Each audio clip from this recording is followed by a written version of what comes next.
Oke, Assalamualaikum warahmatullahi wabarakatuh. Selamat bertemu kembali, selamat apa saja ya.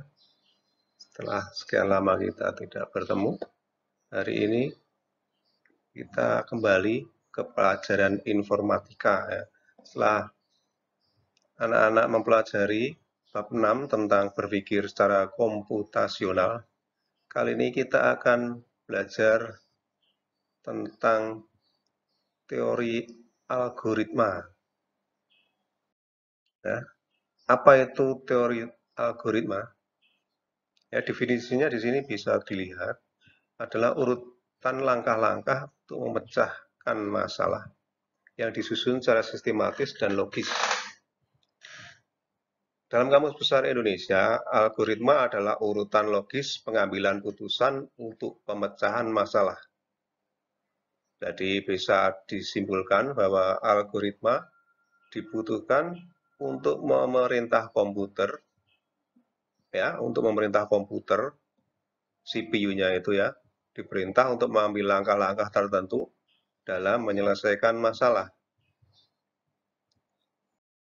Contohnya, jika seorang ingin mengirim surat kepada kenalannya di tempat lain, ya, langkah yang harus dilakukan apa?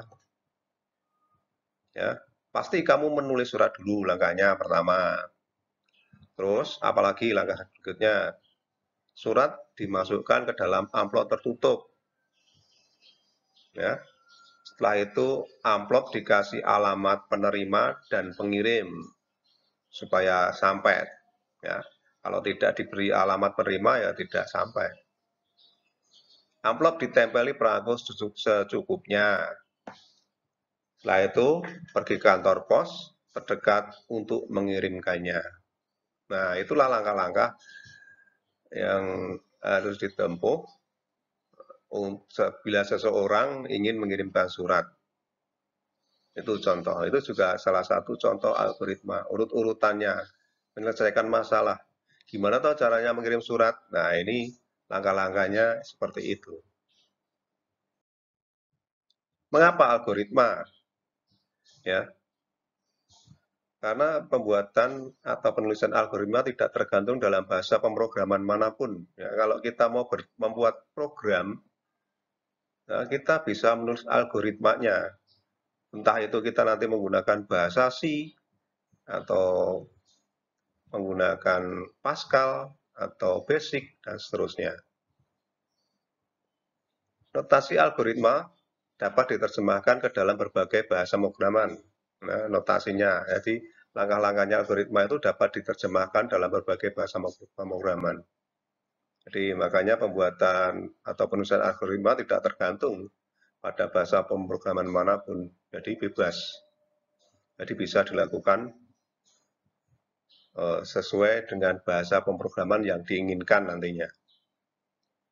Apapun bahasa pemrogramannya, output yang akan dikeluarkan sama karena algoritmanya sama. Jadi walaupun kita menggunakan bahasa C, bahasa Pascal, JavaScript, ya, terus apalagi bahasa-bahasa pemrograman yang lain, kalau algoritmanya dibuat dengan langkah-langkah tertentu, yang outputnya seperti yang kita inginkan, maka hasilnya juga sama, walaupun bahasa pemrogramannya lain.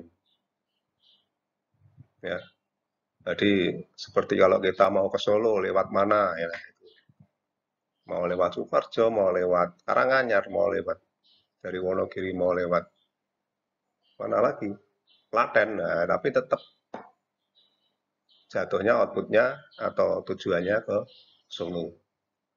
Itu ya. Nah, seterusnya dalam penyajian algoritma itu ada 3 penyajiannya. Jadi algoritma yang pertama dengan struktur bahasa Indonesia, jadi mudah. Kita bisa menggunakan bahasa Indonesia, walaupun nanti juga kalau pengen belajar lebih lagi bisa menggunakan bahasa Inggris dan bahasa seterusnya, bahasa-bahasa setempat lah. Bahasa-bahasa di mana ya, algoritma itu dipelajari. Yang kedua, algoritma dengan pseudocode, ya, dengan kode-kode, ya, itu kode-kode pemrograman. Algoritma dengan kode pemrograman. Jadi tidak menggunakan bahasa Indonesia, tapi langsung menggunakan bahasa pemrograman sesuai dengan pemrograman yang akan kita buat. Ya. Yang ketiga, algoritma dengan flowchart. Nah, ini nanti yang kita pelajari, algoritma dengan flowchart. Algoritma dengan flowchart, dan juga algoritma dengan struktur bahasa Indonesia. Jadi nanti mudah dipelajari dengan bahasa Indonesia, tapi menggunakan flowchart. Urut langkah-langkahnya ya, urut-urutannya nanti kita bisa menggunakan flowchart. Ya, struktur bahasa Indonesia sifatnya umum, tidak menggunakan simbol atau sintaks suatu bahasa pemrograman, tidak tergantung pada suatu bahasa pemrograman, notasinya dapat digunakan untuk seluruh bahasa manapun. Jadi notasinya dapat digunakan seluruh bahasa manapun. Jadi mudah kita pelajari menggunakan struktur bahasa Indonesia. Dengan pseudocode, penyajian algoritma dengan pseudocode berarti menggunakan kode yang mirip dengan kode pemrograman yang sebenarnya. Ya, jadi apabila kita menggunakan bahasa Pascal, maka algoritmanya juga dibuat sedikit mirip dengan kode pemrograman Pascal. Kalau kita ingin menggunakan bahasa basic, maka kita pun juga sedikit bahasa pemrogramannya pseudocode-nya menggunakan bahasa basic.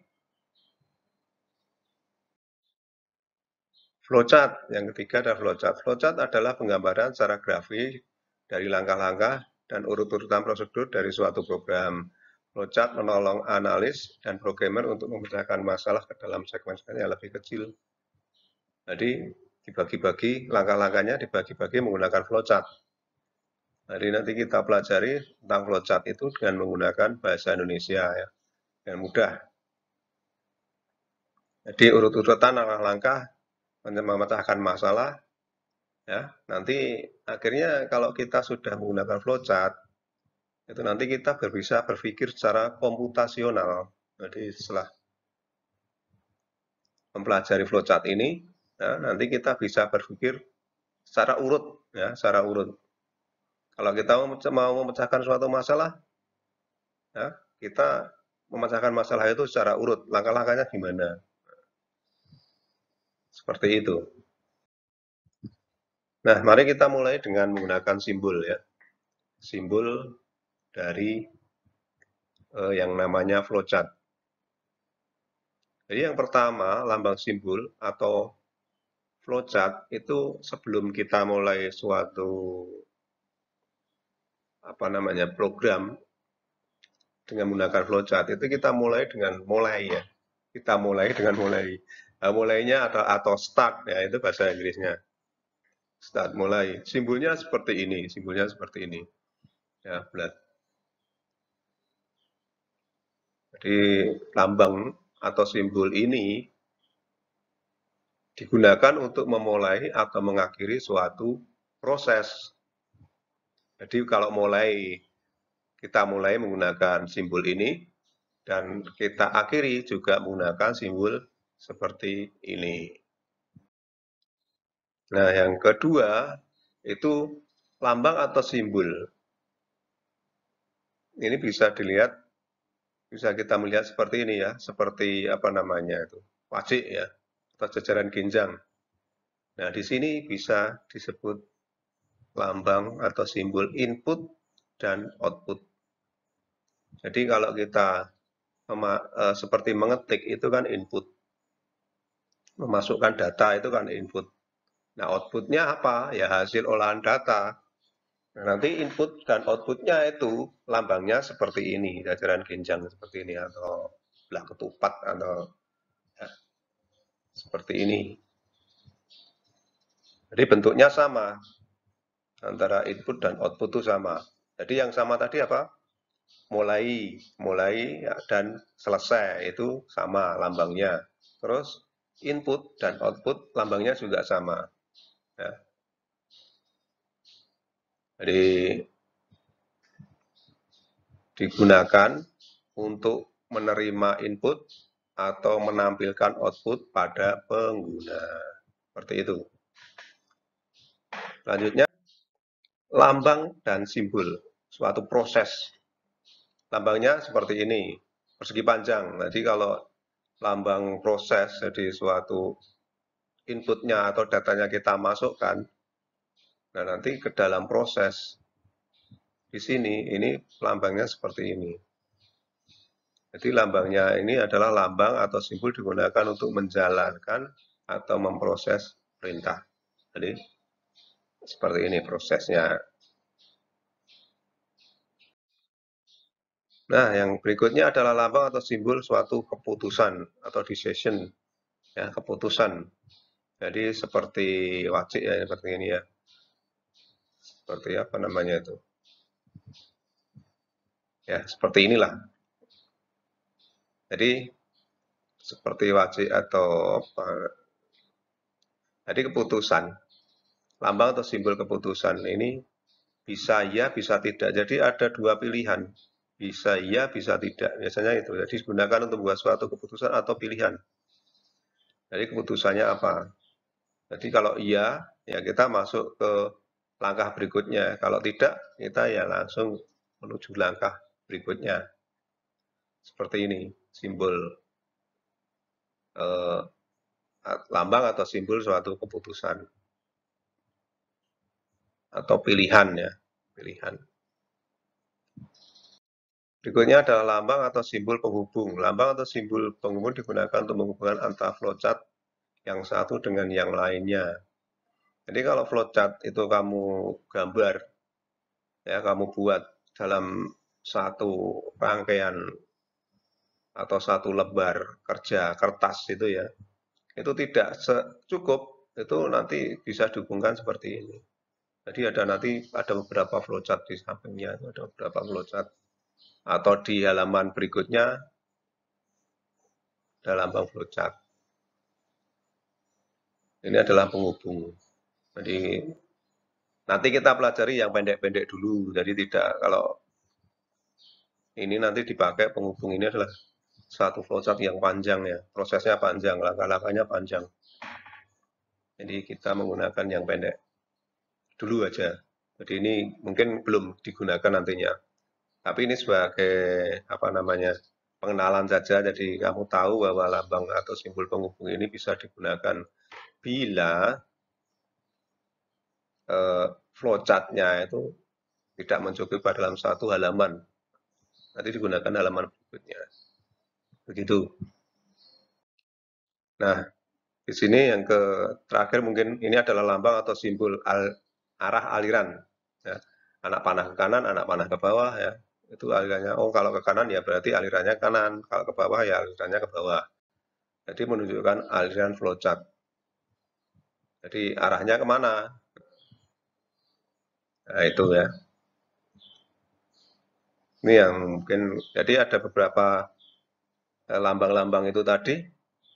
Nanti bisa kamu pelajari lagi, bisa kamu ulangi lagi, dilihat lagi, ada berapa simbol flowchart, sebenarnya hanya sedikit simbolnya, tidak terlalu banyak. Jadi nanti bisa kamu pelajari lambang-lambangnya itu. Oke, seterusnya. Nah, ini ada contoh flowchart. Contoh flowchart-nya ini seperti apa? Kita mempunyai masalah apa ya? Ini contohnya, kita menghitung luas persegi panjang. Ini contoh. Problemnya menghitung luas persegi panjang. Nah, algoritmanya gimana? Atau langkah-langkah menyelesaikan masalahnya gimana? Nah, kita masukkan, yang pertama, kita masukkan panjang. Nah, yang kedua, masukkan lebar. Nah, yang ketiga, itu adalah hitung luas. Luas, yaitu panjang kali lebar. Setelah itu, yang keempat, itu cetak luasnya. Jadi di print istilahnya, atau dicetak, atau ditampilkan. Ya, ditampilkan. Kalau kita masih menggunakan komputer, nanti cetak luas ini artinya ditampilkan di monitor. Tuh hasilnya seperti ini. Jadi hanya untuk menghitung luas persegi panjang itu hanya empat langkah yang harus kita kerjakan. Nah, contohnya gimana? Nah, contohnya seperti ini. Nah, kita tadi apa kalau kita mulai? Kita membuat simbol yang ya seperti kapsul ini ya. Kita membuat simbol mulai. Jadi seperti kapsul, kita tulis, kita buat simbolnya seperti ini, kita tulis mulai, kita kasih alirannya ke bawah, aliran anaknya panahnya ke bawah. Nah, yang kedua, setelah mulai, nah tadi apa yang langkah pertama adalah masukkan P. Kenapa kok seperti ini tampilannya atau lambangnya? Lambangnya kok seperti ini ya? Nah, lambangnya seperti ini merupakan lambang input. Lambang input. Masukkan kan inputnya. Jadi seperti ini, lambang input. Lambang input dan output itu sama. Nah, kita nanti akan melihat setelah outputnya itu juga nanti akan sama. Nah, sekarang kita masukkan P, kita masukkan panjang, masukkan P. Langkahnya yang pertama itu, terus ada anak panah ke bawah itu alirannya ya ke bawah. Berikutnya setelah masukkan P, kemudian kita buat lagi masukkan L ya, masukkan itu apa namanya lambangnya juga sama. Namanya juga sama. Jadi masukkan P, input L, ya. Seperti itu lambangnya. Nah, setelah ini baru diproses. Nah, pada saat proses ini adalah L sama dengan P kali L luas. Ya, luas sama dengan P, panjang kali lebar. Ini proses. Jadi proses itu penghitungan ya, penghitungannya atau memproses data itu di sini. Inputnya adalah masukkan P, masukkan L. Nah, diproses menggunakan seperti apa namanya lambangnya seperti persegi panjang ini. Nah, setelah itu tulis L, tulis L. Tulis L itu juga sama lambangnya, jadi antara input dan output itu sama. Tulis L, nah, tulis luas. Itu nanti ditampilkan di monitor ataukah dicetak di printer. Nah, ini algoritmanya seperti ini. Nah, kalau pengembangannya dalam pemrograman ya bisa macam-macam nanti. Yang pasti kan langkah-langkahnya itu hanya ada 4. Langkah-langkahnya ada 4. 1, masukkan P, masukkan L, hitung luas sama dengan P kali L itu proses, outputnya adalah tulis L. Nah, setelah itu diakhiri dengan selesai itu sama dengan mulai, jadi lambangnya sama dengan yang mulai. Antara mulai dan selesai itu sama. Nah, ini contoh dari algoritma sederhana. Algoritma sederhana seperti itu. Ini contoh flowchart algoritma menentukan bilangan ganjil dan genap. Ya. Nah, contohnya ini. Langkah-langkahnya seperti apa? Nah, mulai seperti ini. Mulai, terus masukkan bilangan bulat, input. Masukkan bilangan bulat. Masukkan, pamannya kita masukkan 1 ya. 1 bilangan bulat kita masukkan, 1. Nah, diproses di sini. Proses kan contohnya kan seperti ini, apa? Gambarnya itu persegi panjang. Nah, ini proses. Bilangan dibagi 2 dengan operasi sisa bagi ya. Bilangan dibagi 2 dengan operasi sisa bagi. Nah, sisanya berapa kalau bilangan dibagi 2? Nah, ini seperti ini. Nah, setelah diproses 1 dibagi 2, ya tidak bisa. 1 bagi 2 piro? Atau di seumpama ini 3. 3 bagi 2. 3 bagi 2. Bilangan bulat bilangan ganjil dan genap. Bilangan dibagi 2, nah sisa baginya. Sisa baginya berapa? Kalau 0, ya, kalau 0 sisa baginya, maka ya. Maka ini kan contoh lambang apa? Keputusan atau pilihan. Lambang keputusan.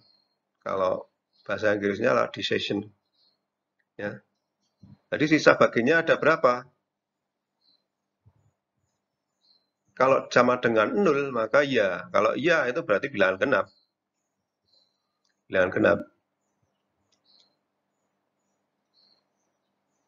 Kalau 1, nah, sisa baginya 1. Tadi kan dimasukkan 3 ya.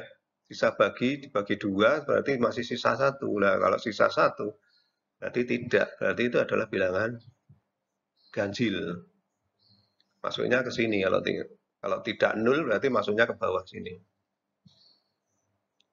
Ganjil. Jadi, nah setelah itu baru kita kembalikan lagi ke sini. Nah sebenarnya ini nanti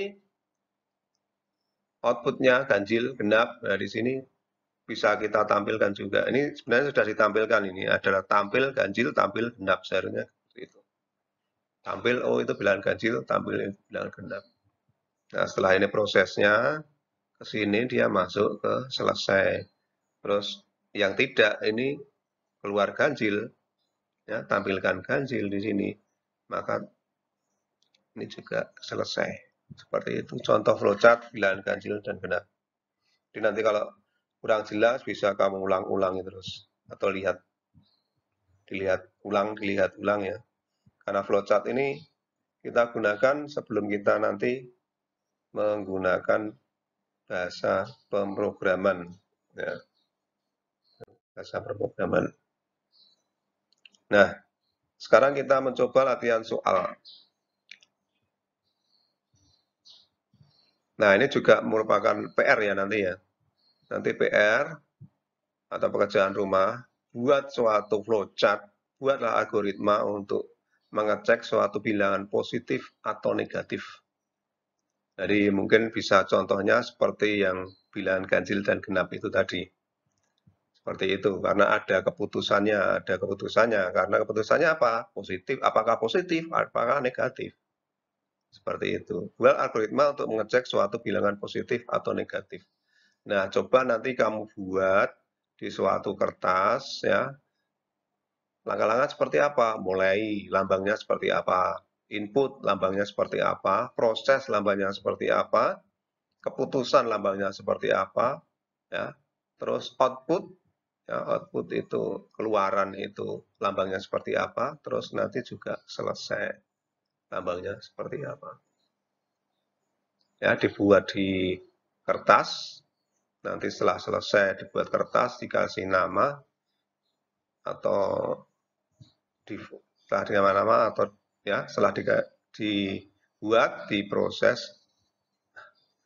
dibuat, dikasih nama, ya, terus nanti diupload ya, diupload nanti saya kasih linknya lagi kalau Anda buat dulu, yang penting buat dulu di lembaran kertas dulu. Nah nanti setelah lembaran kertas itu Anda buat, nanti Anda foto. Setelah foto nanti bisa diupload. Nanti linknya upload itu nanti menyusul ya. Oke, jadi seperti itu dari tugas dari informatika dan juga materinya. Jadi karena ada beberapa hal yang harus kita pelajari tentang informatika ini memang agak sulit kalau memang tidak praktek.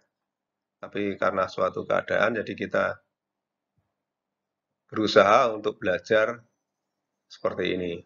Nah, jadi ini kamu kerjakan, Bapak tunggu hasilnya, nanti diupload, linknya menyusul, ya seperti itu. Yang penting kamu pelajari dulu, terus kamu kerjakan. Nanti linknya menyusul. Saya kasih waktu ya, paling tidak nanti belajar, terus 5 hari ya. Waktu 5 hari itu selesai ya, cuma sedikit Langkah-langkahnya cuma mudah itu sebenarnya, karena pendek yang kita membuat positif dan negatif. Oke, saya cukupkan sekian. Terima kasih. Assalamualaikum warahmatullahi wabarakatuh.